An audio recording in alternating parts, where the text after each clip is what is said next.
You know what the fuck going on, man. It's big homie Mac, man. Big dog business, bitch. And we in here with 317 A&R turning locals into stars, bitch.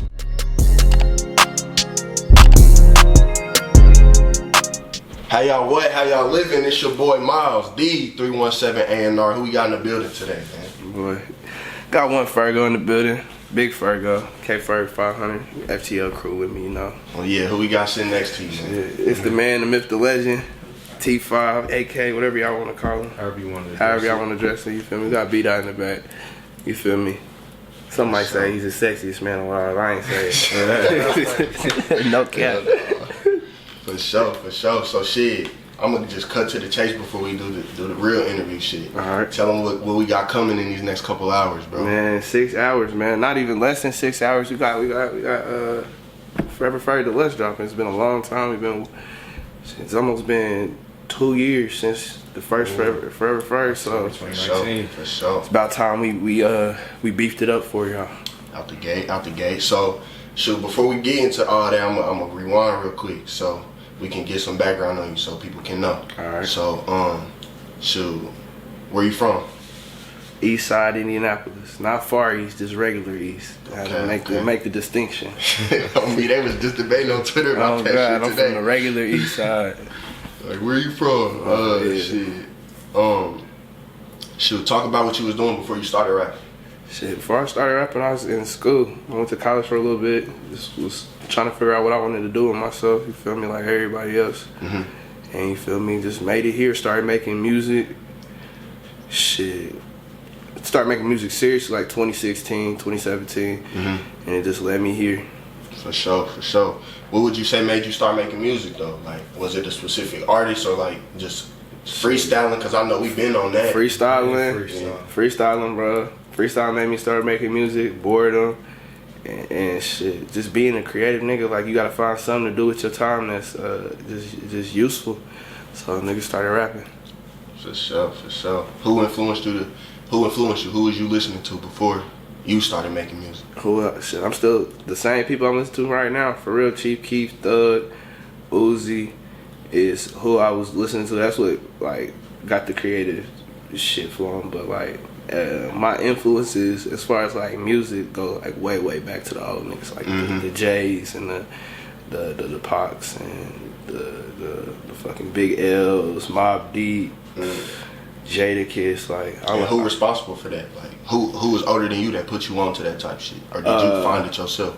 A little bit of both. My uncle just gave me when I was like 10. He gave me a Zune. It wasn't even an iPod. It had hella old music on it, and I just listened through it, R&B and hip hop, and that's what made me really start locked into music, and then it just all spiraled from there. I've always been like a big music head. I always loved music, whether or not I was playing music, like instruments, or just listening to music. I always like music.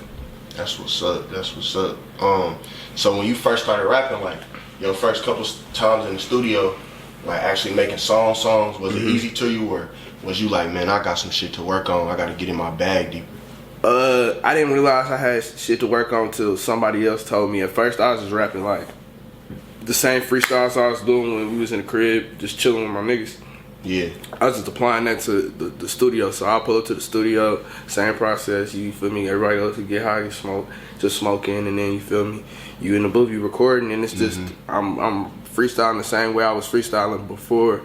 But yeah, I soon figured out like it's song structure, it's like themes, it's a lot of stuff that go into being an artist. Is just more than just getting on there and rapping and saying what you gotta say. Like facts. What you say would be the main difference? The main difference that I learned is like putting the song together. Choruses, hooks, like bars, intros, outros, your ins and outs, doing your ad libs properly, like all that. Like it comes back to like musicality. Like it's something you learn from either being in music a long time or being around somebody that know what they talking about. They're gonna kind of like tell you, guide you, and pretty much help you do what you need to do. But I ain't have nobody to do that for me, so I was learning by trial and error. I make a song and be like, all right, maybe, and I go listen to other people. Like one summer, I just put a playlist of like maybe like 50 songs. It was like Thug, Future, Money Man, and somebody else. I was just studying like cadences and rhyme schemes and like how they wrote songs, how many times they switched flows, how they started a song like in versus intro coming straight in, and it kind of helped me get a guide to how to make better music, like more user-friendly music. Yeah, for sure. That makes sense though. Shoot, how was like, speak on how your niggas and like your family reacted to you like actually being good with the rap shit and, you know, really taking it serious, because I know how it be. People don't take you serious until you take yourself serious. Yeah. So my friends it was completely different than my family. My friends, y'all kind of been around me when I started freestyling, so I knew like, all right, this nigga just not like trash or nothing. But like, I feel like they was pretty like, I don't know. It's like when you find out your niggas good at a certain sport, you just kind of like get behind them. It wasn't like no real like shock or anything. Niggas was like, well, shit, I didn't expect him to start rapping, but like we here with it. what about family? Family was it's like a 60-40 split. You got the family that would rather see you doing something more positive, but they just happy that you not doing something else. And then you got the family that's like 100% full-fledged behind you, like, oh yeah, he's hard, my nephew do this, that, and the third, you feel me? But you got to take your wins with your losses. It all add up. You ever had like any other hardships when it came to the rap shit that you had to get around? Maybe just studio time, finding the right sound, producers. Bro, the hardest thing I be getting producers. It's not hard to find producers, but like it's hard to find good producers. Like I got producers that I know, but like out of everybody I've met through the music, is a reason why I find myself working with the same 4-5 people, because they be in that mode, be in that pocket. The hardest thing for me is just not losing songs and labeling them and remembering what I made when, because like I couldn't tell you how many songs I done lost. I just found a song that I recorded from maybe a year and a half ago. I don't know how I found it. I was just on my email just looking and found it. It'd be songs that like, it's songs that was supposed to go on tapes that I just lost. Like that'd be the hardest thing for me, is not losing shit. And yeah. So was you recording when you was at school? So can you like talk about like the music, like, cause you obviously was around music down there, like niggas how they what down there, and what's the difference between down there and up here? Biggest difference between down there and up here is way more studios in the South. For real? Yeah, like I personally chose not to go. I went a couple of times, but I chose not to go. But like it's way more studios in the South. When I was in Greensboro, it's like Greensboro is not that big. You feel me? We probably got 4 or 5 good studios that most hip hop artists go to here. It's 4 or 5 studios in the city that's half the size. You feel me? So like that made a big difference. Was it more not like already on rappers coming through? Not Greensboro, it's a college town. So like if you trying to get on, that's a good place to be, because it's like 4 schools. It's an all-girls school named Bennett College that's like 10-minute walking distance from A&T.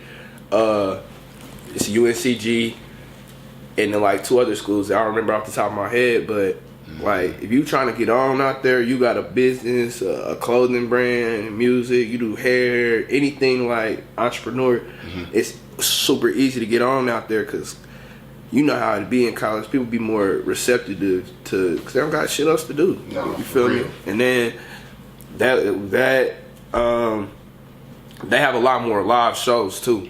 Like the amount of live shows they had in the South for like up and coming artists is ridiculous. Like they was performing at least once or twice a week. There was events every week that was just specifically for new artists, and it was kind of going in the South or starting rapping in the South made me come in with the mindset of like, oh, people gonna like, it's gonna work. Like it's definitely gonna shake out, because like being there first made me realize like, oh yeah, people really like listen to up and coming artists, like local artists, like they really be showing love. Down there, they're more receptive. Yeah, they're more receptive. Up and coming artists. Yeah, very receptive, very very receptive. Like they don't really care. Like if it's good music, it's good music.